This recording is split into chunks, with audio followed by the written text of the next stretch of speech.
당신이 생각하는 것보다 훨씬 더 많은 부부들이 정서적 이혼을 겪고 있습니다.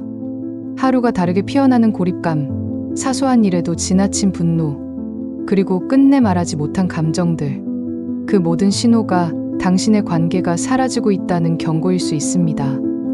침묵 속의 거리감, 부부관계에서 정서적 이혼을 암시하는 신호 5가지. 첫 번째, 더 이상 기대하지 않는다. 경기도에 사는 42세 민지 씨는 남편에게 어떤 도움도 기대하지 않습니다. 몇 번 부탁해봤지만 변한 건 없었어요. 그냥 제가 알아서 하는 게 편했습니다. 그녀는 결혼 생활 속에서 스스로를 외톨이처럼 느끼며 남편의 무관심이 더 이상 상처조차 되지 않는다고 말합니다. 심리학자 브레네 브라운은 관계에서 기대를 포기한다는 것은 실패에 대한 두려움이 극대화된 상태라고 분석했습니다. 민지 씨가 남편에게 기대하지 않는다는 것은 그 기대가 실현되지 않았던 과거 경험에서 오는 좌절감 때문입니다.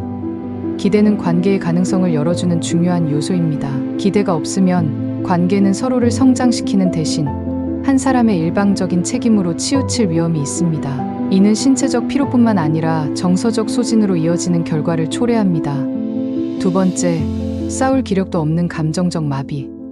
인천에 사는 38세 은정 씨는 남편과 다투는 일이 없습니다. 하지만 그 이유는 싸울 필요가 없어서가 아닙니다. 다투는 게 의미가 없어요. 어차피 달라질 것도 없으니까요. 그녀는 감정적으로 마비된 상태로 결혼 생활이 이미 무의미하다고 느낍니다. 에스더 페럴은 정서적 단절의 마지막 단계를 무관심으로 정의합니다. 관계의 반대말은 증오가 아니라 무관심이다. 증오는 여전히 상대방을 신경 쓰고 있다는 증거지만 무관심은 감정이 완전히 고갈된 상태를 뜻한다. 은정 씨의 상태는 바로 이런 무관심의 단계입니다. 더 이상 싸우지 않는 부부는 흔히 평화를 유지한다고 착각하지만 그 이면에는 상대방에 대한 감정적 투자가 완전히 중단된 상태가 존재합니다. 이는 관계 회복을 어렵게 만들 수 있으며 조속한 외부의 개입이 필요합니다. 세 번째, 함께 있지만 각자의 세상에 산다. 대전에 거주하는 50세 혜진 씨는 남편과 함께 저녁 시간을 보내지만 각자의 기기에 몰두합니다. 남편은 축구 경기를 보고 저는 드라마를 봐요. 한 공간에 있지만 서로를 볼 일이 없어요. 그녀는 남편과 연결되지 않은 채 혼자 있는 듯한 공허함을 느낍니다. 서로 다른 세상을 사는 부부의 모습은 현대 사회에서 흔한 풍경이 되었습니다. 마르틴 부버는 그의 철학적 저서에서 인간관계의 본질은 존재의 깊이에서 만나는 것이다 라고 했습니다. 하지만 공간을 공유하는 것만으로는 결코 존재의 깊이를 느낄 수 없습니다. 혜진 씨가 느끼는 외로움은 그녀와 남편 사이에 감정적으로 연결된 순간이 사라졌기 때문입니다. 연구에 따르면 부부가 단순히 물리적 공간을 함께하는 것보다 그 안에서의 질적 상호작용이 훨씬 중요하다고 합니다. 함께 TV를 보더라도 같은 프로그램을 보고 이에 대해 이야기하는 것이 정서적 연결을 회복하는 데 도움을 줍니다. 네 번째, 사소한 일에도 화가 난다. 부산의 45세 민정 씨는 남편의 작은 행동에도 짜증을 냅니다.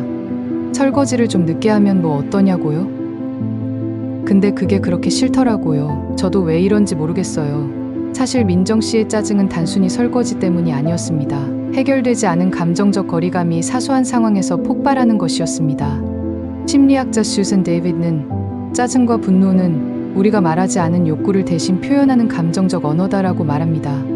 이는 민정 씨 사례에서 잘 드러납니다. 그녀의 짜증은 설거지라는 행동 자체에 대한 것이 아니라 남편과의 정서적 연결 부족에서 비롯된 깊은 좌절을 반영합니다. 작은 행동 하나에 과도한 짜증을 느끼는 상태는 미해결 감정의 축적을 나타냅니다. 이는 심리학에서 정서적 억압의 부작용으로 설명됩니다. 감정을 해소하지 않으면 신경학적으로 스트레스 호르몬이 과잉 분비되어 관계를 더욱 악화시킬 수 있습니다. 다섯 번째, 형식적인 대화만 남아있다. 서울에 거주하는 42세 영은 씨는 매일 남편과 대화하지만 대화의 내용은 항상 표면적입니다. 애들 학원 끝나고 몇 시에 데려올 거야? 주말에 뭐 먹을까? 그녀는 결혼 초반에는 남편과 깊은 감정을 나누었지만 지금은 감정적인 대화를 할 기회조차 없습니다. 저도 모르게 남편에게 얘기하기보단 친구에게 먼저 털어놓게 돼요. 그 사람이 날 이해할 거란 기대가 사라진 것 같아요. 노벨 문학상 수상자인 일리엇 에시고에는 가장 깊은 절망은 말 없는 방에 있다라는 글이 있습니다. 이는 정서적 단절을 잘 설명합니다. 대화가 완전히 끊어진 상태가 아니라 대화가 표면적이고 기능적인 내용만을 담고 있다면 이는 부부 관계에서 정서적 연결고리가 약화되었음을 의미합니다. 심리학자 존 겉맨은 부부간의 상호작용을 연구하며 피상적인 대화의 반복은 부부의 감정적 유대감을 약화시키고 결국 고립감을 키운다고 경고했습니다. 감정을 나누지 않고 일상적인 정보 교환으로만 대화를 채우면 관계는 정체되거나 퇴행할 수 있습니다. 사례의 영은 씨는 남편과의 대화를 통해 감정을 공유하는 대신 그의 반응을 예측할 수 없다는 두려움에 친구들에게만 감정을 털어놓습니다. 이는 부부 관계가 공적 역할로 축소된 신호일 수 있습니다. 관계는 항상 변화합니다. 그리고 그 변화의 방향은 우리의 선택에 달려 있습니다. 관계가 희미해지는 신호를 무시하지 말고 지금부터라도 작은 변화를 시도하세요. 이는 단순히 결혼 생활을 유지하는 것 이상의 의미를 지니며 스스로에게도 더 나은 삶을 선물할 기회가 될 것입니다. 오늘도 함께해 주셔서 감사합니다. 구독과 좋아요, 공유를 부탁드리며 여러분의 의견도 댓글로 남겨주세요. 다음 영상에서 다시 뵙겠습니다.